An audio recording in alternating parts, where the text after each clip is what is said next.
How's everybody doing? Survive? Friday grinders. Where's Tom? Current? Thought of Halloween questions? Yeah. I'm missing him. Well, who were you for Halloween, or what were you? Oh, I missed it last night. Missed it. Unfortunately, yeah. No pirate. How about you? What'd you come up in? I'm gonna be Draco Malfoy, Harry Potter character. Nice, nice. I was Bill Belichick. I stole the whole neighborhood. They loved it. Great. All right. How are we doing here today? Raise your hand. Any questions? Mike Reese? Bill, Nikhil, Harry, how has he responded to the workload in practice? Good. He works hard. He's worked hard at everything. Special teams role, offense. So, yeah, we'll see how it goes here for the weekend. Do you envision activating him for the game? We'll see.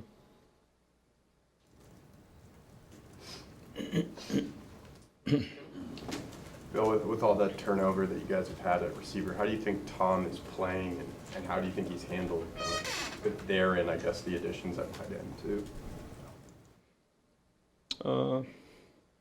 I mean, look, I think Tom's done a lot of good things. There's always room for improvement for all of us. So I know he's working hard to do the best he can to prepare and have a good week, like everybody else is.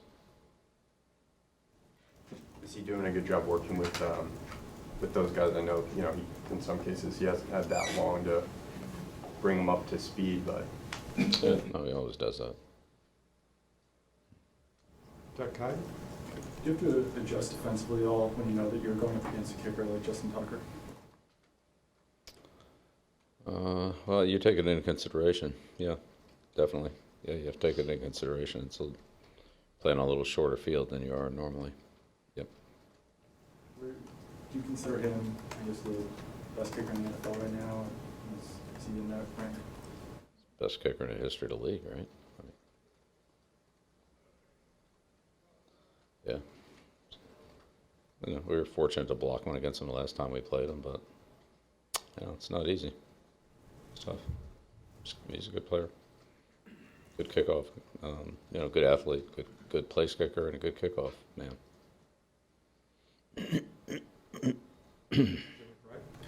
How rare is Marquise Brown's acceleration and burst? He's fast. Yeah, and he can really track the ball too. Speed's good. We've seen fast guys before. He's one of them. But I'd say his ability to track the ball is very good. So that really makes him. I'd say that's the difference between the good and the great deep receivers is not just speed, but the ability to track and catch and play the ball. It's some unusual angles and so forth. So he's done a good job of that. Lamar's a very good deep ball thrower. He really has a nice touch on those throws. He's made a lot of good throws, 40, 50 yards downfield. Just drop the ball right on a dime. And Brown tracks it extremely well. So, yeah, that's a big, they do that very well. Bill, you guys finally released Josh Gordon yesterday. I remember initially you said that's a discussion for another time. Just curious what went into the decision to part ways with him. Oh, we released him because he was healthy, past physical. What was it like just having him here last year and this year? What was your overall experience like that? Yeah, I mean, it's all in the past. We're looking to Baltimore at this point. And a lot of guys that have been here in the last year and a half. Everyone was How valuable is it to have guys like Slater and Bethel and Ebner on the team that contribute mostly just in kicking game for you guys? Yeah, well, it's always good to have a good core group of specialists and then, core special team players. And then that's not enough, so you need to usually supplement that with some other, either handful of guys or maybe it's a number of players that have maybe they play on one or two, possibly two teams to, fill it out. But yeah, you always want to have a few core guys to do that. We've been very fortunate to have a very good group through the years and this year. Brandon Bolden does a great job. He's certainly one of our leaders in that category as well. Bill, when you talked a little bit about Brown and his speed, there are similarities with Tyreek Hill and just that special kind of speed, or that's the only thing they have in common, they're not all that similar? Yeah, I don't know. I mean, they're both fast. And do they do more than just deep stuff with Brown? Do they Yeah. get him across the field as well? Yeah, they run their passing game, their RPOs. But certainly, I mean, they get a chance to hit him in the deep part of the field and post routes, go routes, inside fades. Shorter, obviously people play off them, so underneath routes and hitches and slants and things like that are hard to cover because people give him space.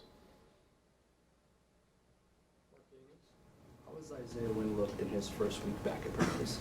Yeah, it's good to have him back out there. Yeah, it's good. Matt Kreese?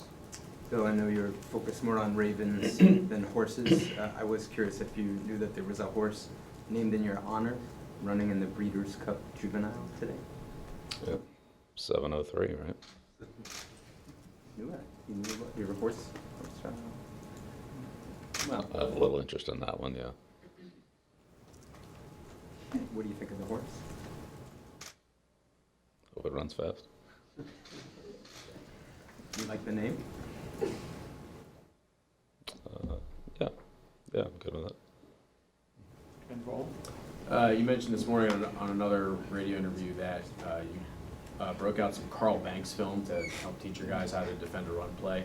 Is that something you do a lot? Break out old film from the 80s or whatever, 90s that can still help you today?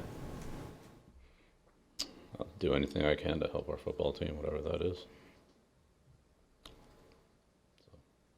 If there's something that I think can help us, then I think it's my job, my responsibility to coach our players the best I can. Is that something that happens often? I mean, it seems pretty rare that a team can have that much, knowledge and film library and things of that nature.